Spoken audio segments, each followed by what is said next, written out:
Мен қарапайым отбасында тәрбиелендім. Үйдің үлкені, менен кейін екі сіңілім, екі інім болды. Ата-анам да қарабайыр тіршілік кешті. Әкем құрылыс саласында жұмыс істесе, анам дүкенде сатушы болып қызмет етті. Ата-анамыз таңнан кешке дейін жұмыста болғандықтан үйдегі тіршілік өзімізге қарайтын.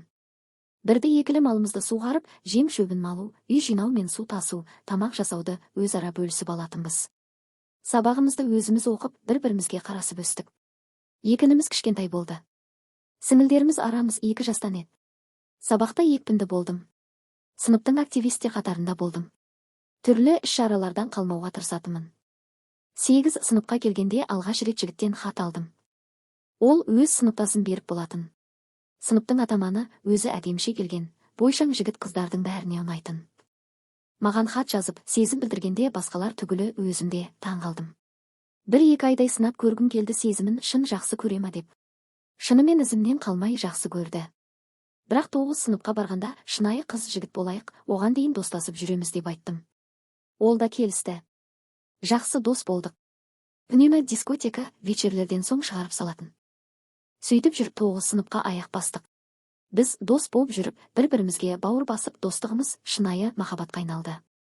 Құшақтап тек иіскегеннен әрі аспайтын берік, бір күні дискотекадан қайтып келе жатып, бір ықпана жерге тоқтадық.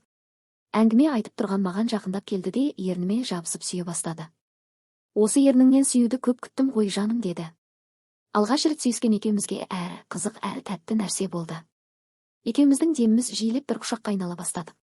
Ол жаймен мойнымнан сүйе берді. Үстімнен мың құмырсқа жыбырлап өткендей болды. Бір қолымен төсімді, екінші қолымен астымды сипай берді. Оның қылығын қызық көріп, қайдан үйреніп жүрсің дедім. Ол, ағамның телефонында жаман видеолар көп, содан көрдім деді ентігіп. Емшегіңді сүйенші деді.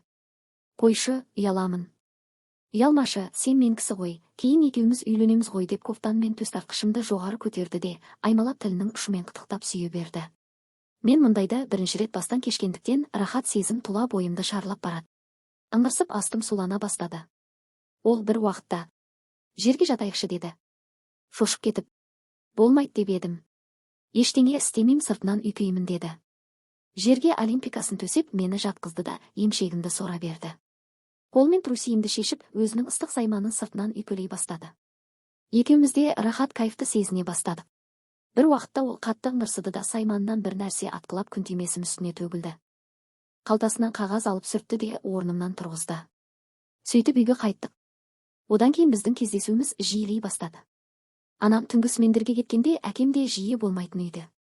Бауырларымның тамағын беріп төсектеріне жатқызып, берікпен кездесуге шығатынмын. Бірде сарайдың, бірде моншаның ішіне барып, өз кайфтарымызды сезініп жүрдік. Ол сыртынан үйкегенге мәз. Маған да онымен болған ұнайды. Кейде сайманын салса екен деймін, бірақ қыздығымнан айырылып қалудан қорқатымын. Екеуміз 1 жылдай сыртынан үйкелесіп жүрдік.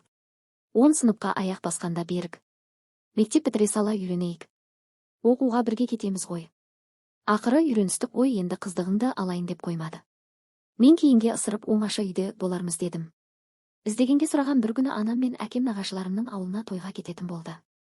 Екінімді алып кететін болды. Мен іштей қуандым. Олар кеткен соң кешкі уақытта малдарды жайлап, тамақты ертерек істеп 3 қыз ішіп алдық. Сөйтіп сіңілдеріме ерте ұйықтайық деп жаттық.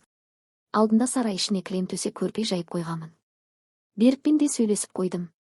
Сіңілдерім ұйықтап қалған соң түнгі 12-де Берік келді. Үйдің сыртын құлыптап сарай ішіне кіріп іліп алдық. Берікке айттым. Бірінші порно көріп алайықшы деп. Екеуміз құшақтасып жатып неше түрлі шетелдік порноларды көрдік. Астым жыбырлап сулана бастады. Содан Берік мені жалаңаштап шешіндірді, өзі де шешініп тастап үстіме мінді. Ернімнен бастап мойнымды, денемді сүйіп жалай берді. Емшегімді әдемілеп сүйіп тістеп одан сайын қоздырды. Тезірек тықшы дедім. Ол жаймен апшуын үйкелеп тұрды да жаймен кіргізді. Астым шыметті. Көзімнің оты жарқ етті. Берік ырғалып істей бастайды.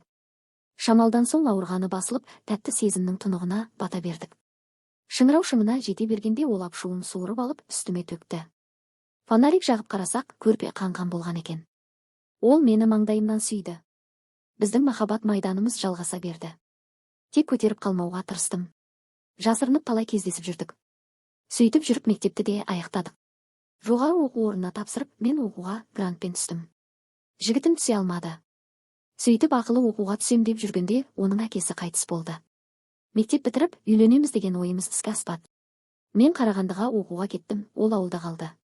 Әкесінің жылынан соң үйленбекші болдық.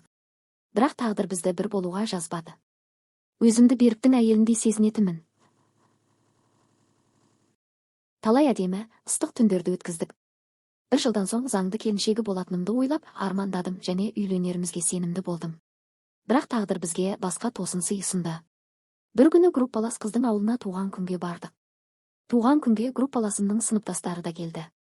Олармен танысып, сөйлесіп, қызықты кеш өтіп жатты. Туған күнді көлдің жағасына барып жалғастырайық деп біреу ұсыныс айтты. Содан бәріміз көлдің жағасына бардық. Ойнадық, биледік.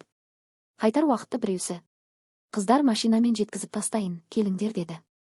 Ойымызда ештеңе жоқ, улап-шулап 3 қыз міндік. Машинаның алдында бір жігіт отырды. Олар ауылға кірді де группаласымның үйіне емес басқа көшеге түсті. Сөйтіп шарбағы ашық бір үйдің алдына тоқтады да: "Күте тұрыңдар" деді. Үйден жаулық алған 3-4 адам шықты да машинаның есігін ашып: "Қайсысы?" деді. Ештеңе түсінбей бір-бірімізге жалт қарадық. Жігіттер: "Ортадағы" деп мені көрсетті. Мен аузымды ашам дегенше орамалды басыма жауып жіберді де есіктен сүйрелей шығарып алды. Мен қарсыласып, айғайлап, жылап үйге кірер емеспін.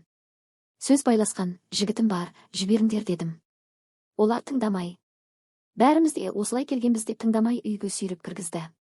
2 сағат қарсыласқан менің күш-қуатым қалмады. Жылап әлсіреп қалдым. Қуғыншылар келсе, солармен еріп кетем, егер Берік естісе мені ап кетер деп ойладым. Бірақ Берік келмеді. Маған бақыт тілеп, хат жазыпты. Содан кейін өмірімде түк мән мағына қалмағандай сезіндім.